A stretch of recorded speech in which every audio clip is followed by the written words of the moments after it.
महाराज रानी कहने लगी क्या बात है और क्यों तुम इतना उदास उदास लग रहे हो। उसी समय राजा हरिश्चंद्र कहने लगे रानी हमसे बहुत बड़ी भूल हो गई, बहुत बड़ी गलती हो गई। क्या गलती हो गई बताओगे कुछ? रानी एक बात बताओ, आप मेरी पत्नी हो, क्या तुम मेरे साथ में बिक सकती हो?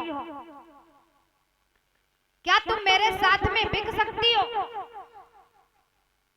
रानी कहने लगी राजा तुम्हें नहीं पता है महाराज, मैं पत्नी तुम्हारी हूँ, कुछ भी कराओ मुझे क्या पड़ी है। महाराज इस तन पे है अधिकार तुम्हें और चाहे जो दशा कराई और मेरे मन के मेरे तन के टुकड़े टुकड़े करवाई।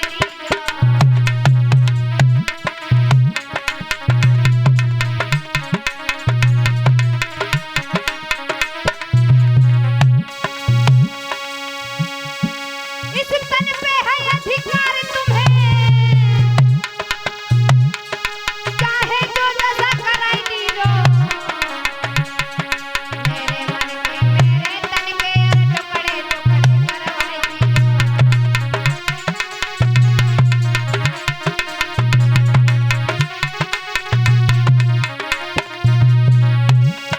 महाराज रानी कहने लगी इस तन पे पूरा अधिकार है तुम्हें, तुम कुछ भी करवा सकते हो। उसी समय राजा कहने लगा रानी धरणी करनी है थमी भई, तो मैं जैसी ही महिलाओं से बलवानों की कर इज्जत है, तो मैं जैसी ही अबलाओं से।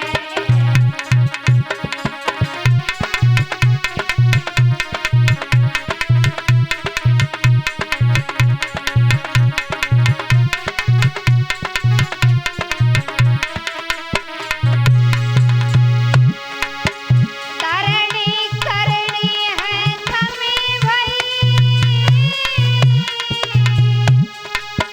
तो मैं जैसी ही अबलाओं से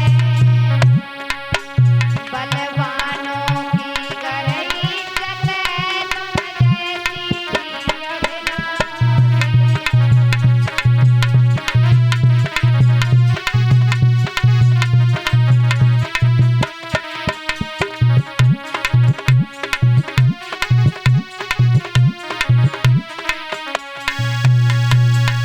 महाराज राजा कहने लगे ये धरनी करनी तुम्ही से थमी हुई है, नहीं तो हमको यहाँ पर कोई नहीं पूछता अगर आप लोग मेरा साथ ना दो। इधर रानी कहने लगी आपका ये शरीर है, आप कुछ भी करवाओ मुझे क्या है। इधर महाराज तब तक बेटा रोहित आ गया, कहने लगे पिताजी कहने लगा पिताजी हम भी आपके साथ में बिकेंगे और आप अगर हमको बेच दोगे तो हम भी बिक जाएंगे आपके साथ में, लेकिन यहाँ पर नहीं रहेंगे। उसी समय महाराज बेटे की बात को सुन करके आंखों में आंसू आ गए कि आज ये मेरा बेटा भी मेरे साथ में बिकने को तैयार हो गया। उसी समय महाराज विश्वामित्र के पास में उसी महात्मा के पास में आए और आने के बाद में क्या हुआ, कहने लगे हम तीनों बिकने के लिए तैयार हैं, एक काम करो आप तीनों बिक जाओ। उसी समय में क्या हुआ, कि रानी को सब सिंगार छुटो, केवल एक साड़ी मोटी है, राजा पे केवल धोती है, बेटन पे गलगोटी है।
रानी के तन पर केवल एक साड़ी मोटी है, बेटे पर एक लंगोटी बची हुई है।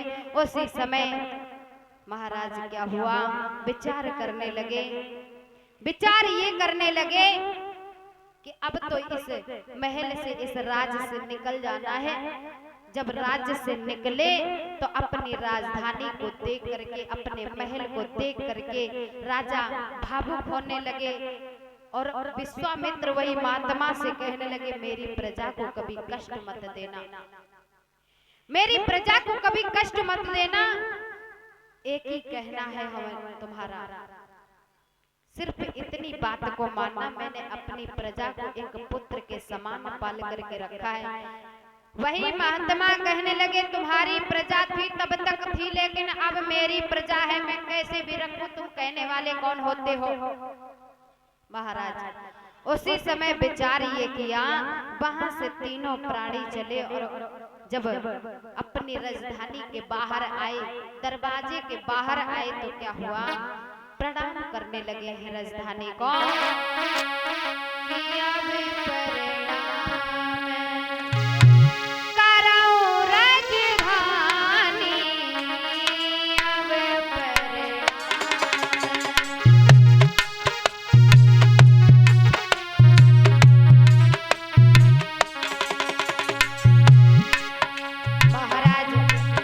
जोड़ करके अपनी राजधानी को प्रणाम करने लगे।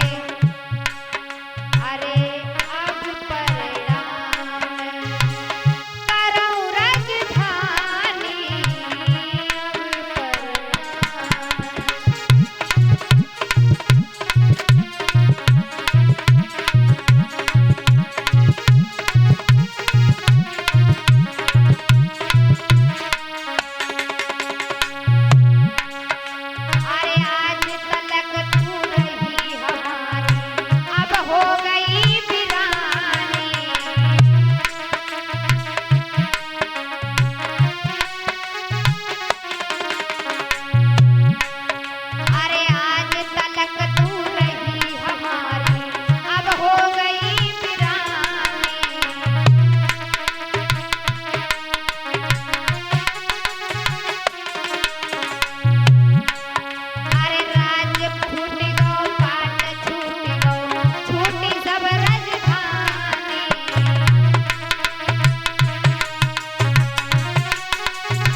महाराज राजा प्रणाम करके राजधानी को आगे बढ़ते हुए चले जा रहे हैं। महाराज विचार ये हुआ, रास्ते में इतना बड़ा राज्य था, रास्ते में बीच में बेटा रोहित को प्यास लगने लगी तो रानी कहने लगी है, राजा एक बात मेरी मान लो, बेटे के प्यास से प्राण निकल रहे हैं,